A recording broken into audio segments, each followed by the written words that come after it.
Hello बच्चों, आज के इस वीडियो में हम करने वाले क्लास 12 फिजिक्स के चैप्टर 3 करंट इलेक्ट्रिसिटी को कंप्लीट एक ही वीडियो में। हमारा सबसे पहला टॉपिक है बच्चों इलेक्ट्रिक करंट। इलेक्ट्रिक करंट क्या होता है? Rate of flow of charge. Charge के फ्लो होने का जो रेट होता है उसी को हम बोलते हैं इलेक्ट्रिक करंट। जैसे एक वायर है, इसमें 20 कूलम चार्ज पास हो रहा है 1 सेकेंड में, और ये दूसरा वायर है, इसमें अगर 100 कूलम चार्ज पास हो रहा है 2 सेकेंड में, तो rate of flow of charge क्या होगा? इसका ज़्यादा होगा, क्योंकि अगर 100 कूलम 2 सेकेंड में पास हो रहा था, 50 कूलम क्या होगा? 1 सेकेंड में पास होगा। तो इस वायर से चार्ज के फ्लो होने का रेट क्या है? ज़्यादा, तो इसमें करंट ज़्यादा होगा, इसमें करंट क्या होगा? कम होगा। तो what is electric current? Rate of flow of charge. तो इलेक्ट्रिक करंट होता है I = Q/T, या फिर NE/T, या फिर dQ/dt। आपको कोई क्वेश्चन के अकॉर्डिंग ये तीनों फॉर्मूले को यूज़ करना है। जैसे चार्ज अगर कांस्टेंट होगा तो ये वाला यूज़ करना है, चार्ज अगर टाइम के साथ वेरी कर रहा होगा तो आपको ये फॉर्मूला यूज़ करना है। जैसे इसमें चार्ज क्या हो रहा है? टाइम के साथ वेरी कर रहा है, तो हम Q/T वाला फॉर्मूला यूज़ नहीं करेंगे, क्या करेंगे? dQ/dt। हम चार्ज को क्या कर देंगे? डिफ्रेंशिएट कर देंगे। Rate of flow of charge, charge के फ्लो होने का रेट I = dQ/dt। करंट की SI यूनिट क्या होती है? एम्पियर। अब देखिए एक छोटा सा क्वेश्चन है, करंट चार्ज दे रखा और हमसे करंट निकालने को बोला 2 सेकेंड पे। तो याद रहे यहाँ पर चार्ज वेरिएबल है, तो ये दोनों फॉर्मूला नहीं लगेगा। कौन सा लगेगा? I = dQ/dt, क्योंकि चार्ज वेरी कर रहा है। अब हम इसे क्या करना है? d/dt of 3t³ - 2t + 1। अब इसे क्या करना है बेटा? डिफ्रेंशिएट कर दीजिए। तो इसका डिफ्रेंशिएशन हो जाएगा, इससे मल्टीप्लाई हो जाएगा 9, और इसका पावर एक कम हो जाएगा t² - 2, और t का डिफ्रेंशिएशन क्या हो जाएगा? 1, और कांस्टेंट का डेरिवेटिव क्या हो जाएगा? 0। तो I = क्या हो गया? 9, और t की जगह कितना डालना है? 2, 2 का स्क्वायर कितना हो जाएगा? 4 - 2, 9 4 जा 36, -2 कितना आ जाएगा? 34 एम्पियर क्या हो जाएगा? करंट इस क्वेश्चन में। देखिए बच्चों नेक्स्ट क्वेश्चन है, और अच्छे समझते हैं इलेक्ट्रिक करंट को। When 10⁻15 electron flow through a wire in 2 millisecond, find current in wire. तो अब आपको क्या सोचना है? यहाँ पे I = कौन सा फॉर्मूला लगेगा? NE/T, क्योंकि नंबर ऑफ इलेक्ट्रॉन ट्रांसफर आपको दे रखा है, यानी जितना इलेक्ट्रॉन फ्लो हो रहा है वो आपको दे रखा है। तो ये वाला फॉर्मूला लगेगा I = NE/T। n दे रखा 10⁻15, और E होता है बच्चों 1.6 × 10⁻⁻19, और टाइम दे रखा 2 मिली का मतलब 10⁻³ तो ये हो जाएगा 0.8 × 10⁻, ये -3 ऊपर ऐड हो जाएगा तो ये 18 हो जाएगा, और इंटू में 10⁻⁻19, तो I हो जाएगा 0.8 × 10⁻, बेस सेम पावर एड -1 बचेगा, यानी करंट हो जाएगा 0.08 एम्पियर क्या हो जाएगा? करंट हो जाएगा। अब नेक्स्ट क्वेश्चन देखो बच्चों, इसमें हमारे पास करंट दे रखा और चार्ज फ्लो पूछा गया 0 to 2 सेकेंड में। तो इसमें भी हम क्या लगाएंगे? I = dQ/dt। तो यहाँ से क्या आ जाएगा बच्चों? dQ = I × में dt। अब I की वैल्यू पुट कर देंगे। I की वैल्यू क्या है? अब आपको I की वैल्यू पुट कर देनी है। I क्या है? 3 - 2t इंटू में dt। अब दोनों तरफ इंटीग्रेट कर दीजिए, दोनों तरफ इंटीग्रेट कर दे। 3 - 2t इंटू में dt।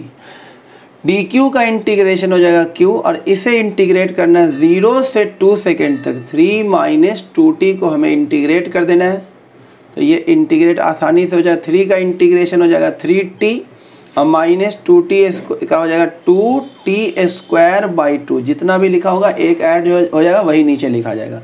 कहाँ से कहाँ तक? 0 से लेकर 2 तक। तो चार्ज कितना हो जाएगा? ये इससे कट जाएगा, एक बार अपर लिमिट डालेंगे तो क्या आ जाएगा? 6, और -2 का स्क्वायर 4। ये अपर लिमिट हो गया। माइनस लोअर लिमिट में t की जगह 0 डालेंगे तो ये भी 0, ये भी 0, ये पूरा 0 हो जाएगा। तो चार्ज क्या आ जाएगा? 2 कूलम क्या आ जाएगा? इस क्वेश्चन का आंसर आ जाएगा। अब नेक्स्ट कॉन्सेप्ट देखिए बच्चों क्या है। अगर आपके पास IT ग्राफ दे रखा होगा, करंट टाइम ग्राफ, तो अगर आप इसका एरिया निकालते हैं, ये करंट था I और T टाइम तक फ्लो हो रहा था किसी वायर में, तो अगर इसका आप एरिया निकालेंगे, IT ग्राफ का अगर आप एरिया निकालेंगे तो क्या आ जाएगा? L × B, यानी कि T × में I, और I × में T क्या होता है? I इज इक्वल टू होता है Q अपॉन में T, तो I इंटू में T किसके इक्वल हो जाएगा, चार्ज के। तो एरिया क्या दे देगा हमें चार्ज दे देगा, यानी IT ग्राफ का जो एरिया होगा वो हमें क्या देगा, हमेशा चार्ज गिवन करेगा। तो देख लीजिए जब भी ऐसा क्वेश्चन है IT ग्राफ हो और चार्ज पूछा जाए तो आपको क्या करना है, एरिया निकाल लेना है। जैसे कि एग्जांपल ले लिया मैंने, देखिए यहाँ पे ये IT ग्राफ है और हमें पूछा गया find amount of charge flow in 10 second. तो हमें कुछ नहीं करना है, चार्ज निकालने के लिए सिंपली क्या कर देना है, लिख देना है area under IT graph. IT graph के अंडर जो एरिया आएगा वही हमें क्या दे देगा, चार्ज दे देगा। तो एरिया निकाल लीजिए, इस ट्रायंगल का एरिया हाफ और ये करंट दे रखा था 8 एम्पियर। तो हाफ इंटू बेस कितना हो गया 5 और हाइट कितना हो गया 8, ये इसका एरिया हो गया। प्लस ये रेक्टेंगल है तो इसका एरिया L इंटू बी, तो ये लेंथ कितना हो जाएगा 5 और ये ब्रेथ कितना हो जाएगा 8। तो यहाँ से आ जाएगा 4 5 4 20 प्लस में 40, यानी आंसर आ जाएगा 60 कूलम चार्ज फ्लो होगा 10 सेकेंड में। नेक्स्ट टॉपिक है बच्चों ओम्स लॉ। काफ़ी आसान सा लॉ कि ओम्स लॉ क्या बोलता है, किसी वायर के एंड के अक्रॉस जितना ज़्यादा पोटेंशियल डिफरेंस होगा उस वायर में करंट उतना ही ज़्यादा होगा। जैसे दो वायर है, यहाँ पे 5 वोल्ट का पोटेंशियल है, यहाँ पे 10 वोल्ट का पोटेंशियल है। दूसरा वायर है, यहाँ पे 5 वोल्ट का पोटेंशियल है, यहाँ पे 15 वोल्ट का पोटेंशियल है। तो इसमें पोटेंशियल डिफरेंस 5 वोल्ट का है तो इसमें करंट क्या होगा, कम फ्लो होगा। और इसमें पोटेंशियल डिफरेंस क्या 10 वोल्ट का है तो इसमें करंट क्या होगा, ज़्यादा फ्लो होगा। और करंट किधर फ्लो होगा, higher potential to lower potential. ये भी I1 और ये क्या होगा I2। तो इसमें I2 क्या होगा, ज़्यादा होगा एज कंपेयर टू I1, क्योंकि इसके एंड पे पोटेंशियल डिफरेंस क्या है, ज़्यादा। यही होता है ओम्स लॉ कि potential difference across ends of wire is directly proportional to current. Proportionality का साइन हटेगा तो एक कांस्टेंट आ जाएगा R, जिसे हम क्या बोलते हैं, रेजिस्टेंस। तो R is equal to V upon में I, जहाँ पे R क्या है, R को बोला जाता है resistance of wire, resistance of wire. और इसकी SI यूनिट होती है ओम। SI यूनिट ऑफ रेजिस्टेंस क्या होता है, ओम। इसको सिंबॉलिकली ऐसे डिनोट करेंगे। और कैसा ग्राफ बनेगा, डायरेक्टली प्रोपोर्शनल ग्राफ। इस VI ग्राफ का जो स्लोप होगा, इस VI ग्राफ का जो स्लोप होगा, स्लोप का मतलब होता है Y एक्सिस अपॉन में एक्सिस, यानी V अपॉन I, और V अपॉन I क्या होता है, रेजिस्टेंस। यानी इस ग्राफ का स्लोप हमें क्या बता देगा, रेजिस्टेंस बता देगा। देखिए ओम्स लॉ को समझने के लिए एक दो क्वेश्चन लेते हैं अच्छे। देखिए इसमें क्या बोला गया, पहले ग्राफ में IV ग्राफ दे रखा और आपसे बोला गया कौन सा सीरीज को रिप्रेजेंट कर रहा है और कौन सा पैरेलल कॉम्बिनेशन को रिप्रेजेंट कर रहा है। इस क्वेश्चन में पूछा गया, आपको लैंग्वेज में लिखा होगा which one represent series and parallel combination. तो ऐसे हर क्वेश्चन में आप क्या करना, स्लोप निकालना। तो स्लोप हो जाएगा Y एक्सिस पे लिखा हुआ चीज़ अपॉन में X एक्सिस पे लिखा हुआ, यानी कि tan थीटा। तो ये हो जाएगा I अपॉन में V। तो स्लोप किसके इक्वल हो जाएगा, I upon V। I upon V resistance के तो इक्वल नहीं होता है, 1 अपॉन R के इक्वल है, क्योंकि R किसके इक्वल होता है, V अपॉन I। तो I अपॉन V क्या हो जाएगा, 1 अपॉन R के इक्वल। यानी कि स्लोप जो हो गया वो इनवर्सली प्रोपोर्शनल हो गया रेजिस्टेंस से। यानी जिसका स्लोप कम होगा उसका रेजिस्टेंस ज़्यादा होगा। इसका स्लोप कम है तो ये इसका रेजिस्टेंस ज़्यादा होगा, इसका स्लोप ज़्यादा है तो इसका रेजिस्टेंस क्या होगा, कम होगा। यानी R2 का रेजिस्टेंस क्या होगा, R1 से क्या होगा, ज़्यादा होगा। और जिसका रेजिस्टेंस ज़्यादा होता है वो सीरीज कॉम्बिनेशन होगा, क्योंकि सीरीज कॉम्बिनेशन में रेजिस्टेंस बढ़ जाता है और पैरेलल में घट जाता है। तो R2 क्या होगा, सीरीज को रिप्रेजेंट कर रहा है, R सीरीज को, और R1 जो है वो R पैरेलल को रिप्रेजेंट कर रहा है। नेक्स्ट क्वेश्चन में V और I के बीच में ग्राफ दे रखा, बोला कौन सा टेम्परेचर ज़्यादा, आपसे ये पूछा गया। अगेन स्लोप निकालिए। जब आप इसका स्लोप निकालेंगे तो क्या आ जाएगा, V अपॉन में I, और V अपॉन I किसके इक्वल होता है, R के। तो स्लोप R के क्या हो गया, डायरेक्टली प्रोपोर्शनल। यानी जिसका स्लोप ज़्यादा उसका रेजिस्टेंस ज़्यादा था। इस वाले का स्लोप ज़्यादा, इसका स्लोप कम है, तो R1 का रेजिस्टेंस क्या होगा, R2 से ज़्यादा। और जिसका रेजिस्टेंस ज़्यादा उसमें हीटिंग इफेक्ट भी क्या होगा, ज़्यादा। तो हीट क्या होता है, I² RT। तो R अगर ज़्यादा होगा तो हीट भी ज़्यादा होगा, हीट ज़्यादा होगा तो टेम्परेचर भी क्या होगा, ज़्यादा। तो T1 रेजिस्टेंस R1 का ज़्यादा है तो टेम्परेचर T1 का भी क्या होगा, T2 से ज़्यादा था। T1 greater than T2। Next concept है हमारे पास बच्चों रेजिस्टेंस, रेजिस्टेंस नाम से ही पता चल रहा है ये क्या होता है, obstruction in the flow of electric charge. जब किसी वायर से चार्ज फ्लो होता है तो उसमें जो रुकावट ऑब्स्ट्रक्शन होता है उस ऑब्स्ट्रक्शन को हम क्या बोलते हैं, रेजिस्टेंस। ये रेजिस्टेंस क्या होता है, अगर किसी वायर का लेंथ कम होगा तो चार्ज इसमें आसानी से फ्लो हो जाएगा, और किसी वायर का रेजिस्टेंस ज़्यादा होगा तो उसमें चार्ज क्या होगा, आसानी से फ्लो नहीं होगा। यानी इसमें रेजिस्टेंस ज़्यादा होगा और इसमें रेजिस्टेंस क्या होगा, कम। यानी रेजिस्टेंस क्या होगा, लेंथ के डायरेक्टली प्रोपोर्शनल होगा, जितना ज़्यादा लेंथ उतना ज़्यादा रेजिस्टेंस।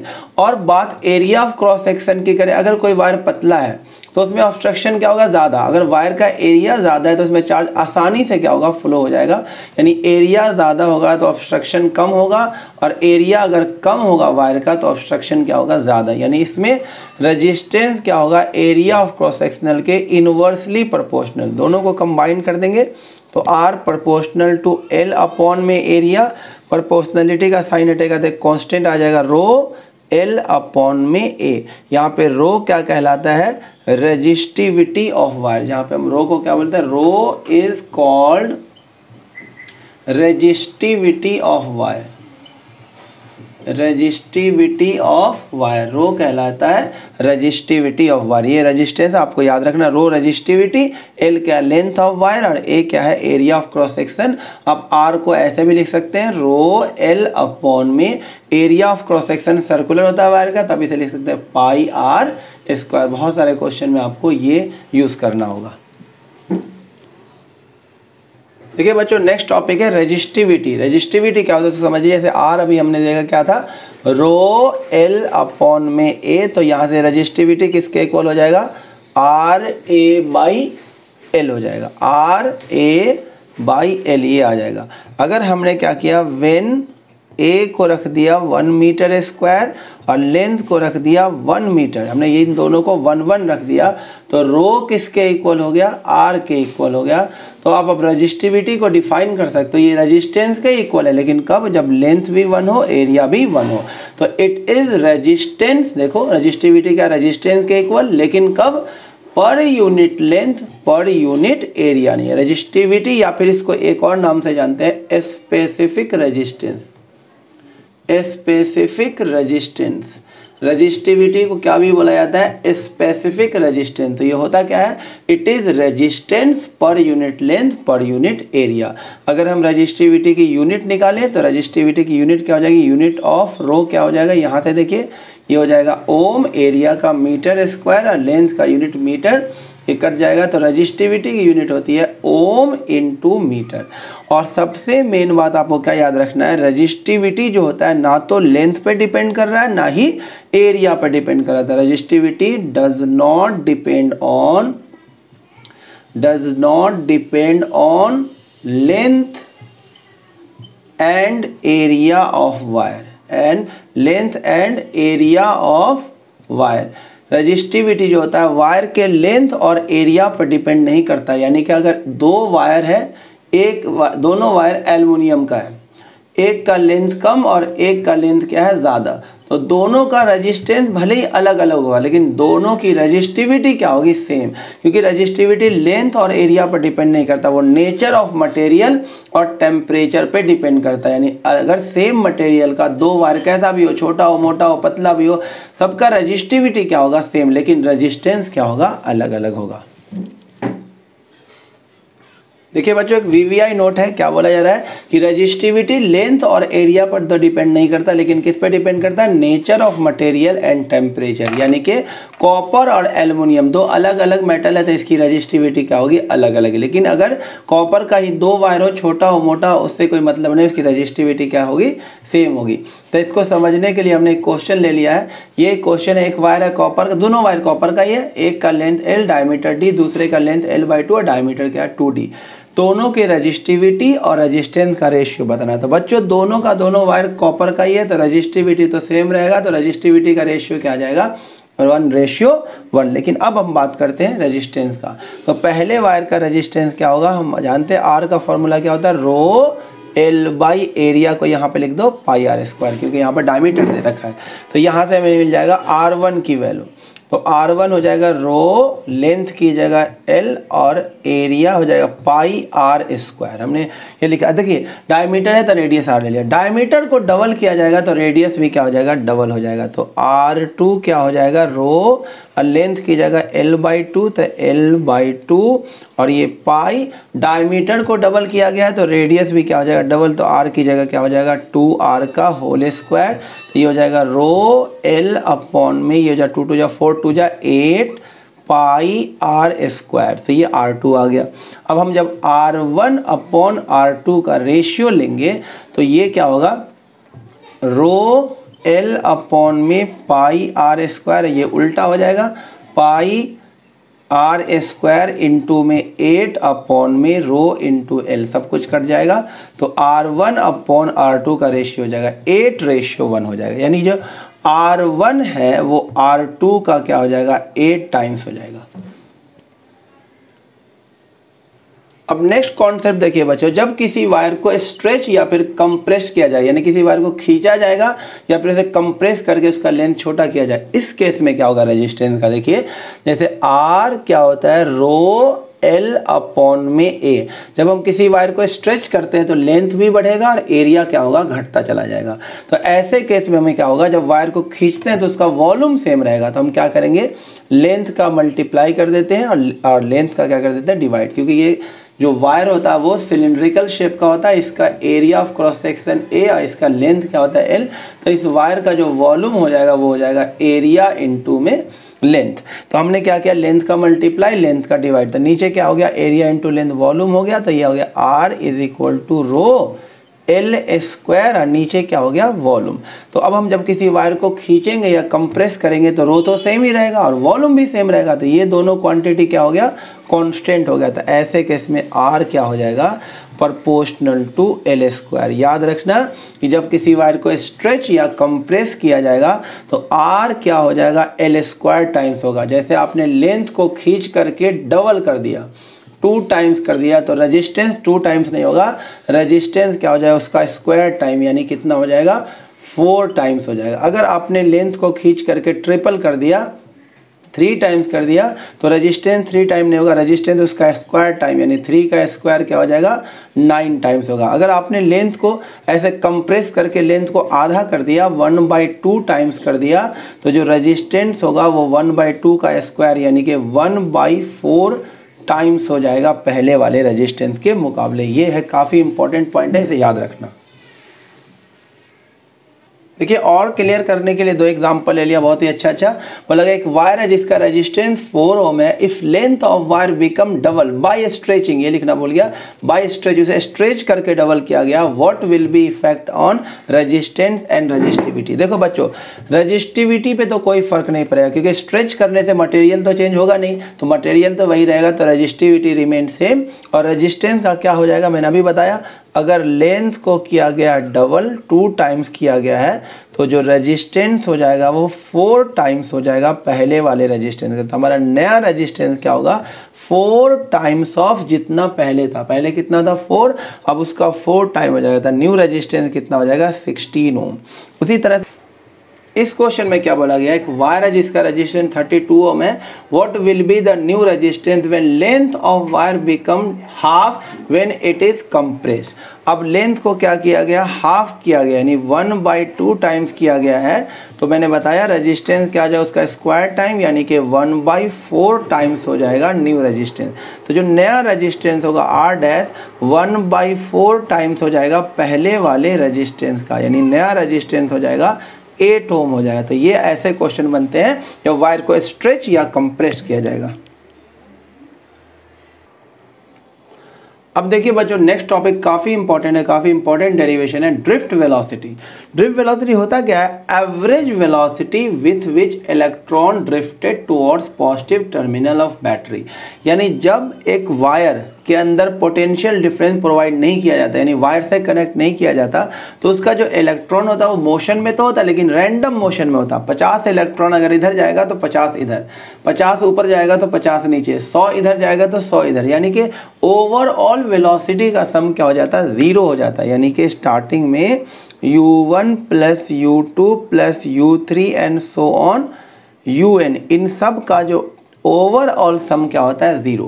लेकिन जैसे ही इसमें पोटेंशियल डिफरेंस प्रोवाइड किया जाता है बैटरी से कनेक्ट करके, सारा इलेक्ट्रॉन बैटरी के पॉजिटिव टर्मिनल की तरफ एक एवरेज वेलोसिटी से, जिसे हम ड्रिफ्ट वेलोसिटी बोलते हैं, उस वेलोसिटी से बैटरी के पॉजिटिव टर्मिनल की तरफ जाता है, उस एवरेज वेलोसिटी को हम क्या बोलते हैं, ड्रिफ्ट वेलोसिटी। तो निकालते हैं। सबसे पहले वेलोसिटी ऑफ फर्स्ट इलेक्ट्रॉन क्या हो जाएगा, v is equal to u plus a t से v1 is equal to u1 plus में a T1।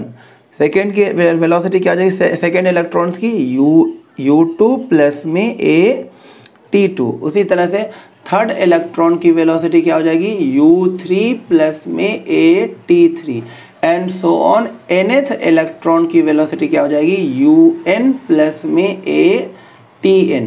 और according to definition drift velocity का इन सब का एवरेज, यानी कि एवरेज कैसे निकालेंगे, v1 plus v2 and so on plus vn, और अपॉन में क्या कर देंगे, नंबर ऑफ इलेक्ट्रॉन से डिवाइड। तो ड्रिफ्ट वेलोसिटी आ जाएगा, v1 की वैल्यू लिखेंगे u1 प्लस में a t1, v2 की वैल्यू u2 प्लस में a t2 and so on. Last में क्या लिखेंगे, un प्लस में a tn, अपॉन में क्या आ जाएगा n। अब हम क्या करेंगे, ड्रिफ्ट वेलोसिटी इसमें एक साथ लिख देते हैं u वाले को, तो u1 प्लस में u2 and so on un एक साथ लिख दिया, और बचे हुए में से a कॉमन ले लिया, तो अंदर क्या आ जाएगा t1 plus T2 and so on. Last में क्या आ जाएगा, प्लस का Tn, अपॉन में n है तो इससे भी डिवाइड कर दीजिए, अपॉन में n है तो इससे भी डिवाइड कर दीजिए। अब ये तो स्टार्टिंग में बता दी, इनिशियल वेलोसिटी का ओवरऑल सम क्या होता है 0, तो ड्रिफ्ट वेलोसिटी आ जाएगा बच्चों, ये वाला हिस्सा तो 0 हो गया। अब बच गया a और T1 plus T2 plus and so on, सारे टाइम को ऐड करके नंबर ऑफ इलेक्ट्रॉन से डिवाइड कर देंगे, तो ये T1 T2 क्या है, रिलैक्सेशन टाइम है, और n से डिवाइड कर देंगे तो क्या हो जाएगा, एवरेज रिलैक्सेशन टाइम। यानी ड्रिफ्ट वेलोसिटी किसके इक्वल आ जाएगा, a इंटू में टाउ, जहाँ पे टाउ क्या है, पे टाउ को क्या बोला जाता है, average relaxation time, average relaxation time. ये रिलैक्सेशन टाइम क्या होता है, जब इलेक्ट्रॉन क्या करता है, कोलाइड करता है मेटल के एटम से, तो क्या होता है उसमें जो कोलिजन में जो टाइम का गैप होता है, उस गैप को हम क्या बोलते हैं, रिलैक्सेशन टाइम। अब देखिए बच्चों, रिलैक्सेशन टाइम को भी डिफाइन कर दिया। रिलैक्सेशन टाइम क्या होता है, time interval between two successive collision, दो लगातार कोलिजन के बीच का जो टाइम गैप होता है उसे हम क्या बोलते हैं, रिलैक्सेशन टाइम। तो हमारे पास यहाँ से आ गया drift velocity is equal to a into में एवरेज रिलैक्सेशन टाइम। अब इसे इक्वेशन 1 लिख दीजिए। और हम जानते हैं बच्चों, जब ये इलेक्ट्रिक फील्ड का डायरेक्शन किधर होगा, पॉजिटिव से नेगेटिव की तरफ, हायर पोटेंशियल से लोअर पोटेंशियल की तरफ। अब इसमें इलेक्ट्रॉन पे फोर्स लगेगा, F is equal to q into में E, F is equal to mass into acceleration. और इलेक्ट्रॉन पे चार्ज क्या होता है, माइनस का E इंटू में इलेक्ट्रिक फील्ड। तो यहाँ से एक्सेलरेशन आ गया माइनस का E इंटू में इलेक्ट्रिक फील्ड अपॉन में m। इसे इक्वेशन नंबर 1 में पुट कर देते, तो फाइनल रिजल्ट ड्रिफ्ट वेलोसिटी का आ गया यहाँ से माइनस का E इंटू में इलेक्ट्रिक फील्ड इंटू में टाउ अपॉन में m। और ये वेलोसिटी वेक्टर और इलेक्ट्रिक फील्ड भी क्या है, वेलोसिटी वेक्टर। तो यहाँ पर जो माइनस साइन है ये बता रहा है कि जो ड्रिफ्ट वेलोसिटी और इलेक्ट्रिक फील्ड होगा वो दोनों क्या होगा, अपोजिट डायरेक्शन में। ड्रिफ्ट वेलोसिटी इधर है और इलेक्ट्रिक फील्ड का डायरेक्शन इधर है, तो नेगेटिव साइन ये बता रहा है कि ड्रिफ्ट वेलोसिटी और इलेक्ट्रिक फील्ड दोनों क्या होगा, अपोजिट डायरेक्शन में होगा। तो बच्चों नेगेटिव साइन क्या बताता है कि ड्रिफ्ट वेलोसिटी और इलेक्ट्रिक फील्ड क्या होगा, दोनों अपोजिट डायरेक्शन। उसको सिंपली स्केलर फॉर्म में लिखेंगे तो माइनस को हटा देंगे, क्या आ जाएगा, ई टाउ अपॉन में m। ये आ गया ड्रिफ्ट वेलोसिटी का रिजल्ट। ई क्या है, चार्ज ऑन इलेक्ट्रॉन 1.6 इंटू 10 की पावर -19 कूलम। ई क्या है, इलेक्ट्रिक फील्ड। टाउ क्या है, relaxation time, average relaxation time. और एम क्या है, मास ऑफ इलेक्ट्रॉन, जो कि होता है 9.1 इंटू 10 की पावर -31 kg। अब हम जानते हैं, मैंने किंग रिलेशन पढ़ाया था चैप्टर 2 में आपको, E इज इक्वल टू क्या होता है, minus dV/dr, relation between electric field and potential. इसे हम सिंपली क्या भी लिख सकते हैं, V/R लिख सकते हैं, V/L लिख सकते हैं, V/D लिख सकते हैं। तो यहाँ पर V/L लिख देंगे, क्योंकि वायर का जो लेंथ होता है वो हमेशा इस चैप्टर में हमें क्या लेना है, एल, और इसके बीच का पोटेंशियल डिफरेंस वी है, तो हम ई को क्या लिख सकते हैं, वी बाई एल। तो E can be written as V by L. तो यहाँ पे ड्रिफ्ट वेलोसिटी का एक और फॉर्मूला आ जाएगा, ई वी टाउ अपॉन में एम इंटू एल। ये आपको अच्छे क्वेश्चन करने में काफ़ी हेल्प करेगा। देखिए एक अच्छा सा क्वेश्चन लिखिए ड्रिफ्ट वेलोसिटी कॉन्सेप्ट को समझने के लिए। देखिए बोला गया, if a length of wire become 3 time by stretching it, what will be effect on resistivity, resistance and drift velocity keeping potential difference across ends of wire constant. तो देखो बच्चों, रेजिस्टिविटी पे तो कोई फर्क नहीं पड़ेगा, तो ये क्या होगा, रिमेन सेम, क्योंकि स्ट्रेच करने से रेजिस्टिविटी नहीं बदलता। और रेजिस्टेंस क्या होगा बताया था, अगर लेंथ को किया गया है 3 टाइम्स तो रेजिस्टेंस क्या हो जाएगा, उसका स्क्वायर टाइम, यानी रेजिस्टेंस हो जाएगा 3 का स्क्वायर 9 टाइम्स। तो रेजिस्टेंस पे क्या फ़र्क पड़ेगा, जो रेजिस्टेंस है वो पहले वाले रेजिस्टेंस का 9 टाइम्स हो जाएगा। अब हम लिखते हैं ड्रिफ्ट वेलोसिटी का फॉर्मूला क्या था, ई टाउ अपॉन में एम। बट इस फॉर्मूले में तो एल है नहीं, तो हमें एल वाला फॉर्मूला यूज़ करना होगा। ई को क्या लिखना होगा, वी बाई एल, हमने पीछे ही देख लिया। तो ये हो गया, यहाँ पर लिख देते हो ई किसके इक्वल होता है, वी अपॉन में एल। तो अब आप देखिए उन्होंने बोला वी को क्या रखना है, सेम, ये तो कांस्टेंट होता ही है, एवरेज रिलैक्सेशन टाइम भी कांस्टेंट, मास ऑफ इलेक्ट्रॉन भी कांस्टेंट, ये सब क्या हो गया, कांस्टेंट। तो ड्रिफ्ट वेलोसिटी क्या हो गया, इनवर्सली प्रोपोर्शनल टू लेंथ।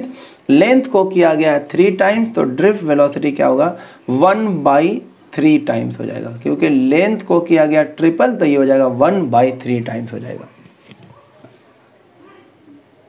देखिए नेक्स्ट देखिए, तो छोटे छोटे टॉपिक है। मोबिलिटी, मोबिलिटी क्या होता है, it is drift velocity per unit electric field. तो मोबिलिटी का फॉर्मूला होता है drift velocity per unit electric field. तो मोबिलिटी को हम ड्रिफ्ट वेलोसिटी का फॉर्मूला लिख सकते हैं, ई टाउ अपॉन में एम इंटू में इलेक्ट्रिक फील्ड, ये इससे कट जाएगा, तो मोबिलिटी आ जाएगा ई टाउ अपॉन में एम। ये हो गया मोबिलिटी। इसकी यूनिट अगर लिखा जाए, इसकी एसआई यूनिट, मोबिलिटी की एसआई यूनिट हो जाएगी कितना, वेलोसिटी है तो मीटर पर सेकेंड, और इलेक्ट्रिक फील्ड की यूनिट न्यूटन पर कूलम, तो ये हो जाएगा।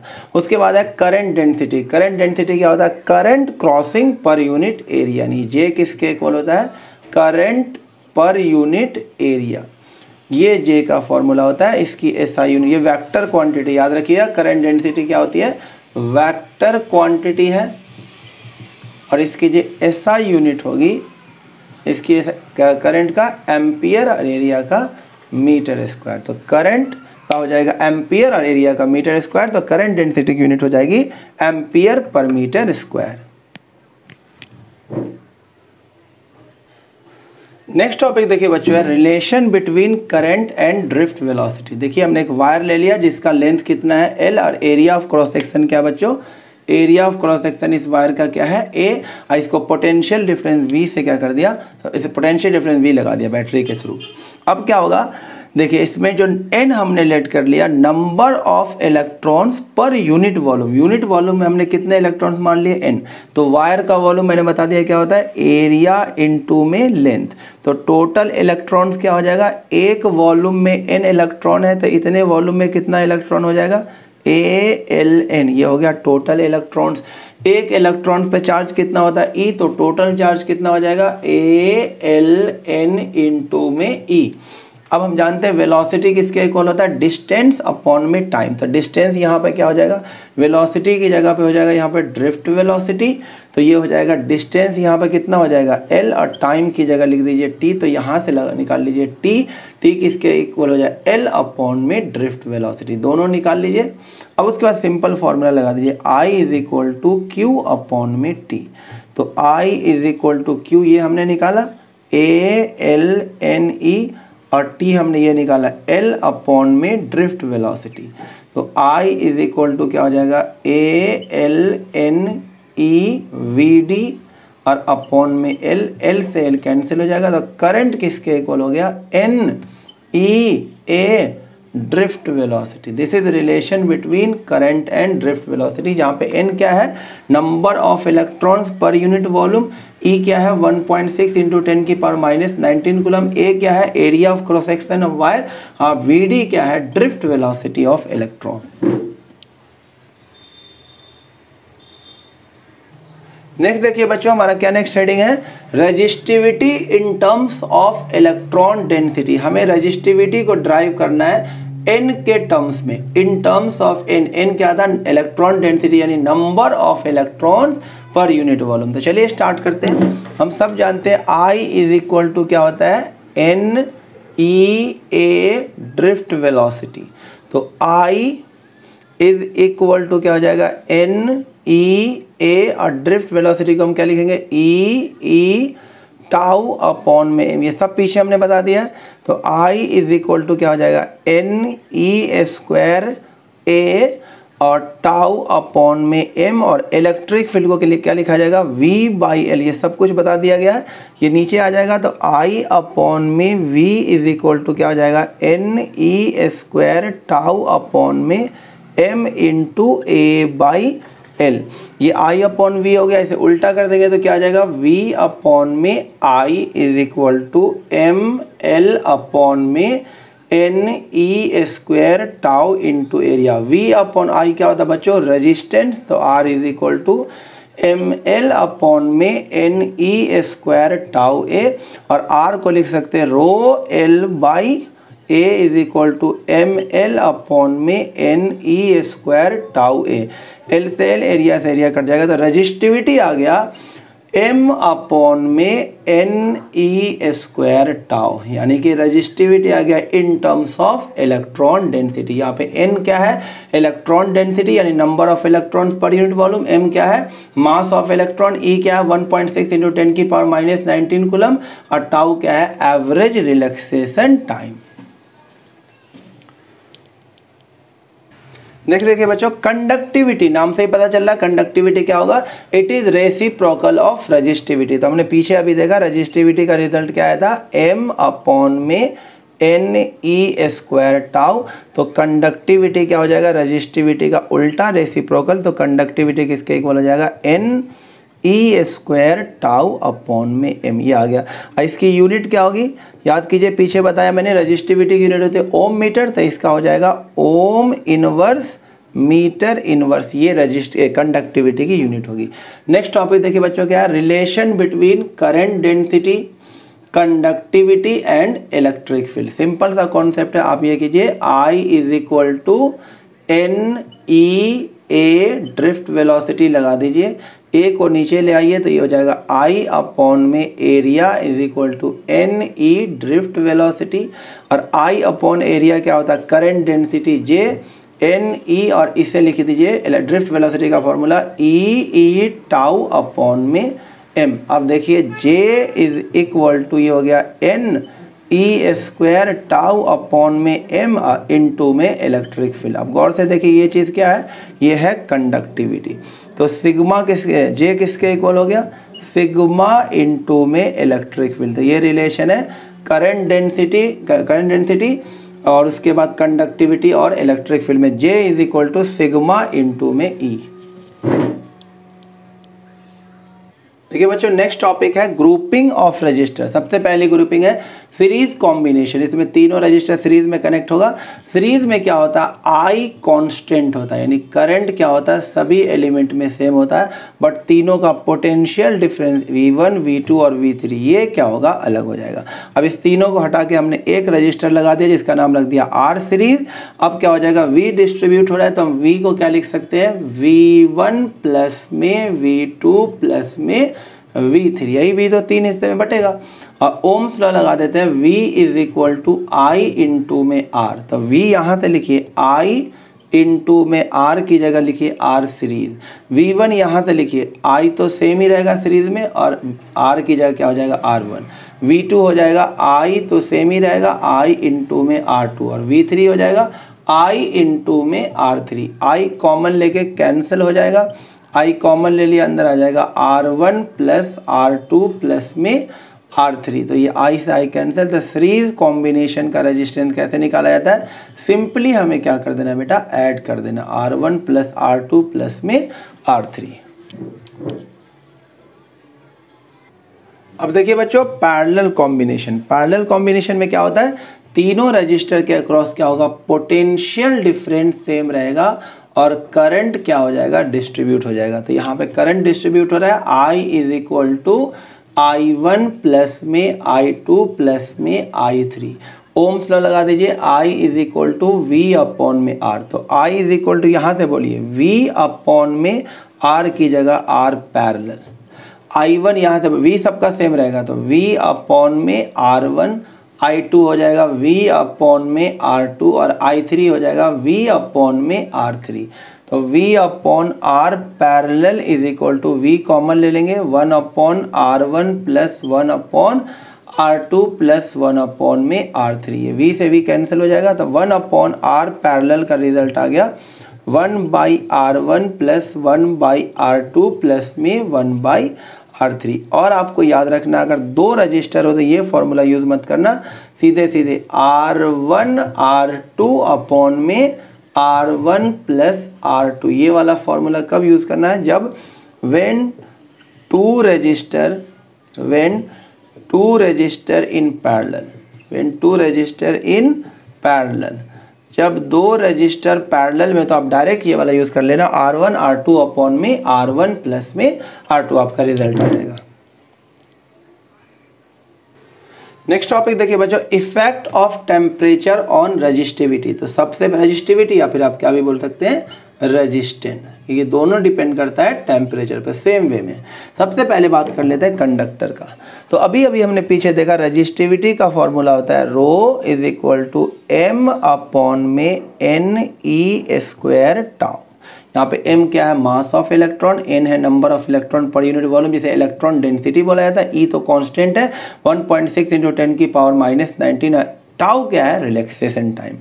तो कंडक्टर के केस में बच्चों जब टेम्परेचर, ये सारी चीज़ मैंने लिख भी दी है, जब टेम्परेचर को इंक्रीज किया जाता है, जैसे ही टेम्परेचर को इंक्रीज किया जाता है कोलिजन जल्दी जल्दी होने लगता है। जब कोलिजन जल्दी जल्दी होगा तो उसमें लगने वाला जो टाइम गैप है वो घट जाएगा, यानी कोलिजन के जल्दी जल्दी होने से, टेम्परेचर के बढ़ने से कोलिजन जल्दी जल्दी हो, क्योंकि पार्टिकल्स को क्या होगा, इलेक्ट्रॉन वगैरह को ये मिल जाए, थर्मल एनर्जी मिल जाएगा और वो जल्दी जल्दी कोलाइड करने लगेगा। जल्दी जल्दी कोलाइड करेगा तो रिलैक्सेशन टाइम क्या हो जाएगा, वो घट जाएगा। जैसे ही रिलैक्सेशन टाइम घटेगा रजिस्टिविटी क्या हो जाएगा, इंक्रीज हो जाएगा। तो रिलैक्सेशन टाइम घटेगा तो रजिस्टिविटी क्या हो जाएगा, इंक्रीज होगा, यानी टेम्परेचर के बढ़ने से रजिस्टिविटी भी क्या हो जाएगा, बढ़ जाएगा इन केस ऑफ कंडक्टर। और increasing temperature collision occurs very rapidly due to which relaxation time decreases and hence resistivity increases.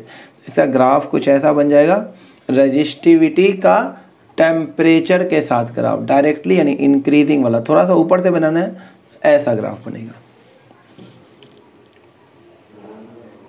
अब हम बात करते हैं बच्चों सेमीकंडक्टर, यानी कि जर्मेनियम सिलिकॉन, ये दो एग्जांपल है सेमीकंडक्टर के।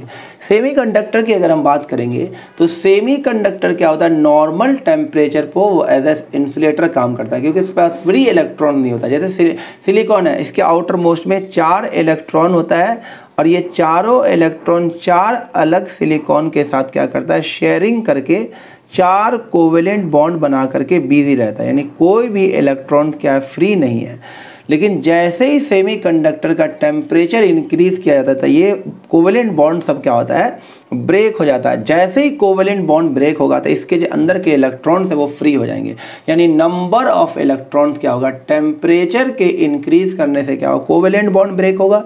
और जैसे कोवेलेंट बॉन्ड ब्रेक होगा जो नंबर ऑफ फ्री इलेक्ट्रॉन्स है वो बहुत ज़्यादा इंक्रीज हो जाएगा, यानी इलेक्ट्रॉन डेंसिटी जो था n वो क्या हो जाएगा, काफ़ी इंक्रीज हो जाएगा। अब आपने देखा था रजिस्टिविटी का फॉर्मूला क्या था, m अपॉन में NE स्क्वायर टाउ। जब ये n इंक्रीज होगा तो रजिस्टिविटी क्या हो जाएगा, डिक्रीज हो जाएगा। रजिस्टिविटी क्या हो जाएगा, डिक्रीज, यानी टेम्परेचर के इंक्रीज होने से रजिस्टिविटी डिक्रीज हो जाएगा। तो इसका ग्राफ जो बनेगा बच्चों वो कुछ इस तरह से बनेगा, चाहे रजिस्टिविटी के लिए हो चाहे रजिस्टेंस के लिए हो, टेम्परेचर के साथ ये डिक्रीजिंग ग्राफ ऐसा बन जाएगा।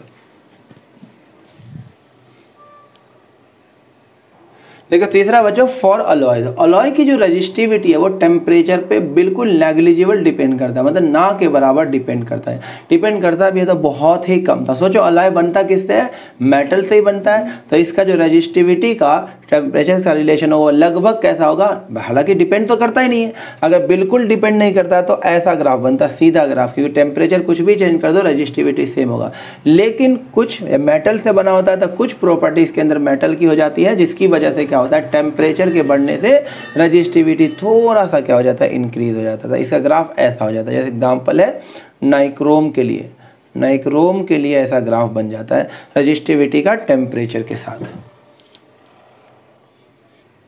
देखिए बच्चों नेक्स्ट पॉइंट काफ़ी इंपॉर्टेंट, देखिए टेम्परेचर के साथ न्यूमेरिकली कैसे निकालेंगे इसका रिलेशन, टेम्परेचर के साथ किसी वायर का रेजिस्टेंस या रजिस्टिविटी कैसे बदलता है। जैसे हमने एक वायर लिया जिसका इनिशियल रेजिस्टेंस था R0 और इनिशियल वो टेम्परेचर किस पे रखा हुआ था, T0 पे। अब उसको हीट किया गया तो उसका हीट करने से टेम्परेचर बढ़ के T हो गया और नया रेजिस्टेंस क्या हो गया, चेंज होकर R हो गया।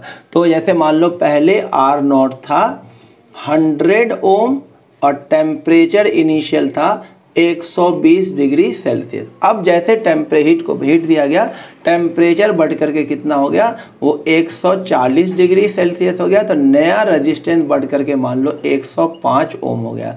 तो डेल्टा आर क्या हो जाएगा, इंक्रीज इन रेजिस्टेंस, यानी R माइनस R0, मेटल की बात हो रही है। और डेल्टा टी क्या हो गया, इंक्रीज इन टेम्परेचर, यानी कितना हो गया, ये हो जाएगा T माइनस T0। तो समझो बच्चों जो डेल्टा आर होगा, ये जो डेल्टा आर होगा इंक्रीज इन रेजिस्टेंस, ये डायरेक्टली प्रोपोर्शनल होगा इनिशियल रेजिस्टेंस ऑफ वायर। जितना ज़्यादा इनिशियल रेजिस्टेंस होगा उतना ही ज़्यादा इंक्रीमेंट आएगा।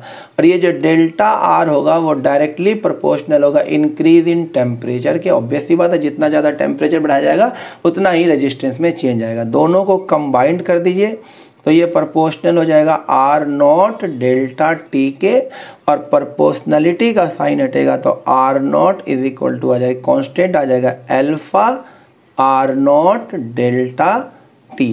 तो ये जो अल्फा है, इस अल्फा को बोला जाता है टेम्परेचर कोफिशिएंट ऑफ